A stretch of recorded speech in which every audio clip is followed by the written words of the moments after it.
Hello and welcome to part 5 in this look back at Resident Evil. We're just going to sort through a few items, just make a bit of room, and then we're going to start working on getting the 4 masks. And also we're going to get one of the crests, because they're still in it, but they're used in a different way, and I think you only have to collect the one. Or is it 2? I can't remember now, but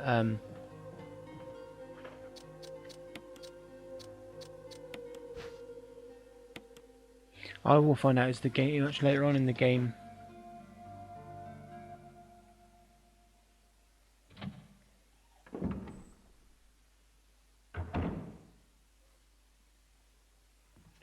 We just need to go upstairs. And I think we'll go for the crest first.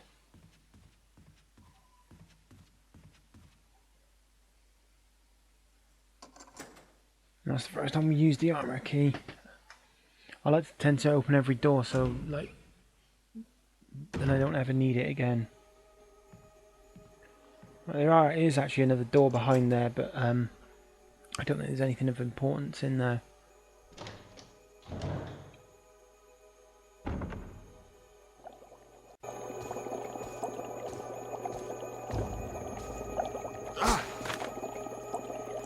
Jill. Barry, I didn't mean to get you that excited. Right. Anyway, you should read this.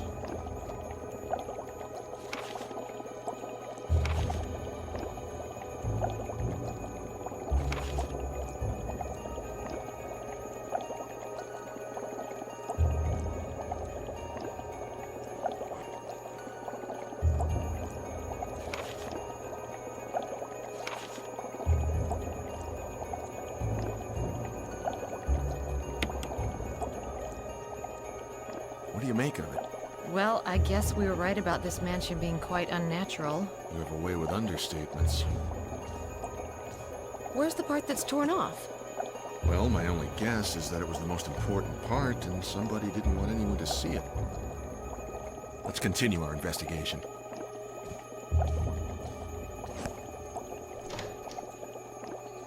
That file there, I actually think is exactly the same words used in the original game.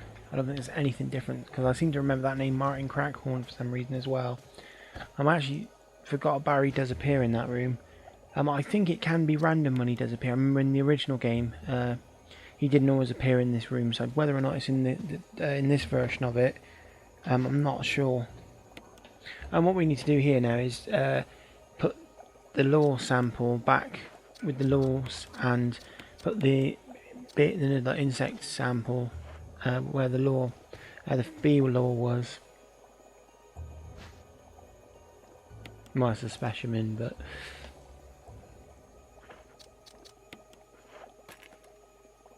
and that should get us the crest.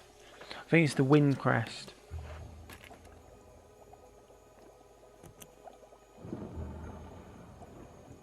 It actually does look like it's in half, but it's actually not.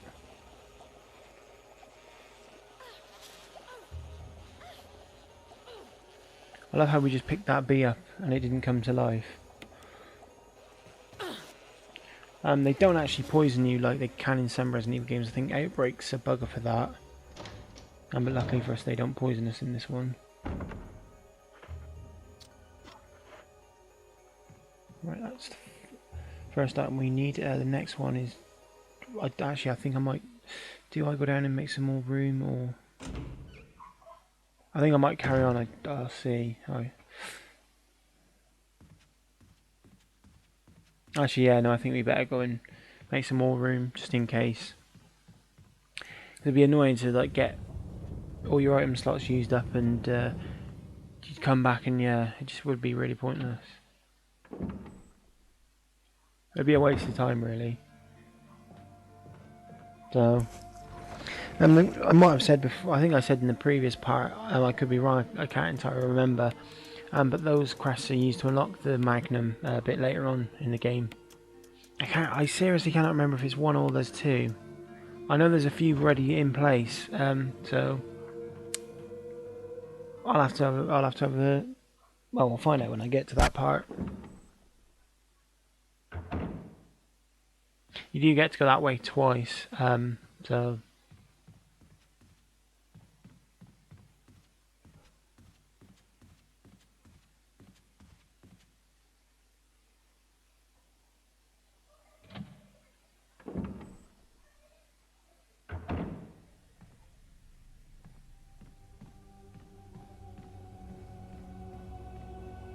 And this is the first puzzle that will give us the first mask. I'm not sure which mask it is, but I just know it gives you a mask.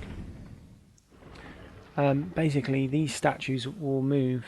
When you push a certain one in, another one can move, or sometimes they stay straight. I got really lucky here, actually. I did remember how to do it, then all of a sudden I just, when I entered this room, I was like, how do I do this again? I absolutely forgot.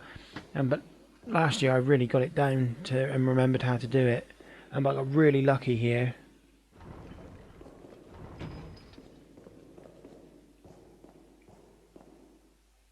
I only went over to that switch because I was thinking, well, it just seemed weird they weren't moving.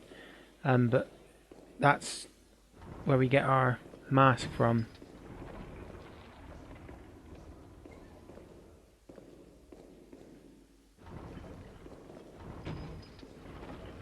If I'm correct, is this? Oh yeah, is this one down here?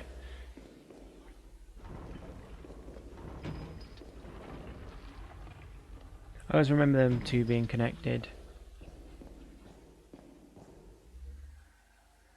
In here is actually a puzzle box. This puzzle, if I'm correct, you have to get. I think it's the sun. On all four sides of the box, the switches. And you've got to press the two that are to do with the sun. It's really hard to know because it doesn't actually. I don't think it shows you anything to do with the sun. But inside it is the mask once you've done the puzzle. I think I'll keep it onto the box for a little bit. I do eventually open it. There is the next piece actually is in that doorway, but we need certain keys to get a little bit further in there, so we weren't able to do that just yet.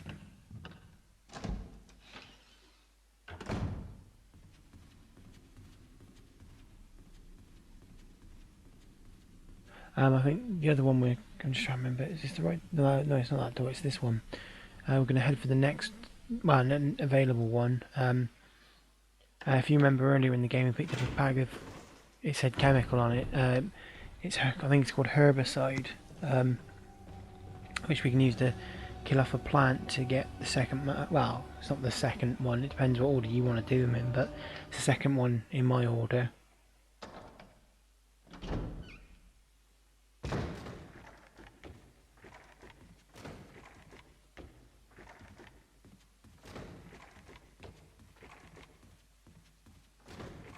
You may hear that. It's a zombie trying to come through that door. He's just come through. It's going to make it hard.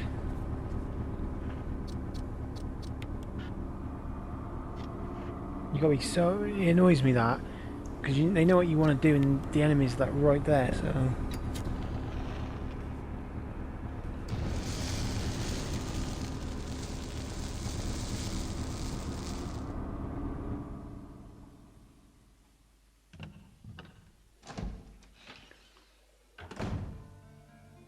Right, I think we'll do this jewellery box just so we can drop off well, just like so it's done out of the way.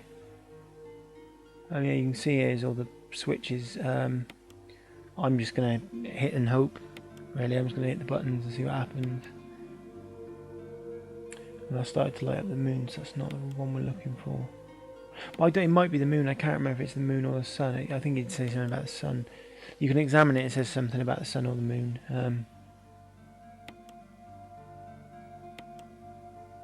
Yeah, I fail a lot, so... Right, we'll have to try the opposite ones. Ah, there we go. And there's your first death mask. Which we're going to put away. I think we're going to put the sword key away as well, because I don't believe... I can't remember where the other place is where you can use it. I really can't remember. Oh, I think I do actually. We'll go past there in a short while actually. It's quite unusual where we can use it because I think in the original game it was usable there too. But you couldn't go, I can't remember entirely, but you couldn't get access to it, but it was used there. Whereas in this one we can get access to it and use it. But we can't get very far because the door's locked on the other side. So when we come back later on in the game we can get there. Oh, this is the broken shotgun. This is more helpful for Chris than it is Jill. You can bypass the scene where Barry shoots the door and saves Jill by using that, I believe. I tend not to, because it's just easier to get the shotgun earlier on, but unfortunately Chris has to use it because there's no one to save him. Just refill on kerosene as well, because I'm going to need it.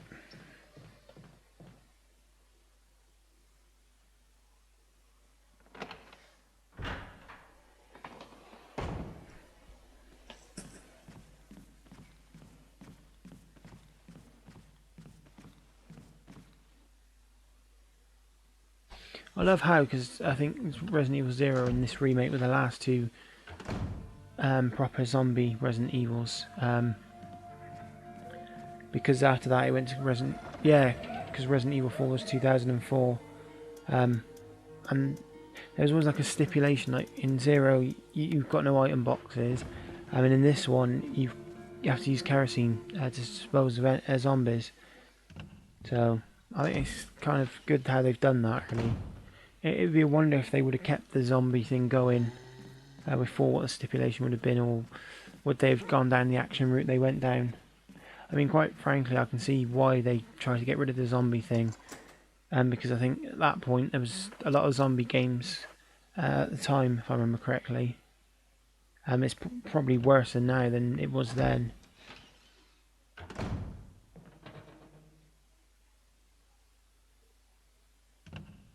I remember the first time I seen it, because I was like, that's not Resident Evil, that looks weird. When I've seen a few screenshots.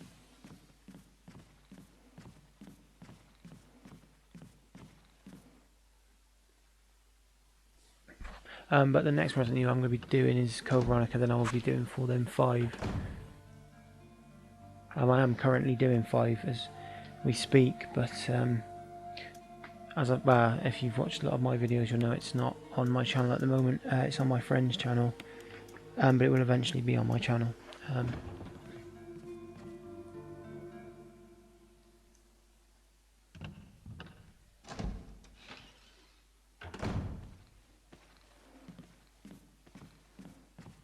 think there I actually went to go back and get the herbicide or chemical. No, I sometimes when I'm talking about other things I kind of forget. I don't pay attention to what's going on with the game as much.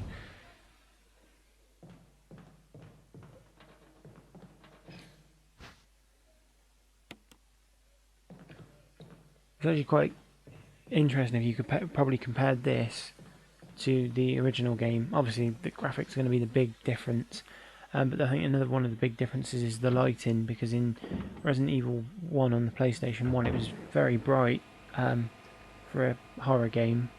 I mean, it wasn't dark areas, but it was very light, whereas this is very gloomy.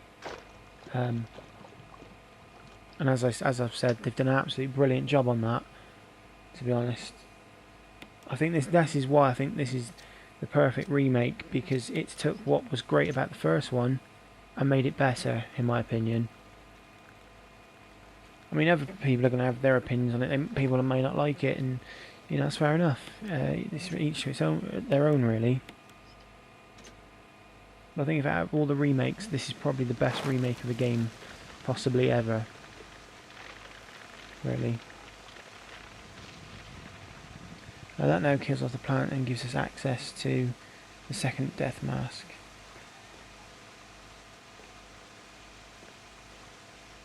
And behind there we get to go behind there in a minute, behind that glass window thingy, because there's another item needed to get, another mask. And that's pretty much the end for this part, so thank you very much for watching, and hope to see you for the next part.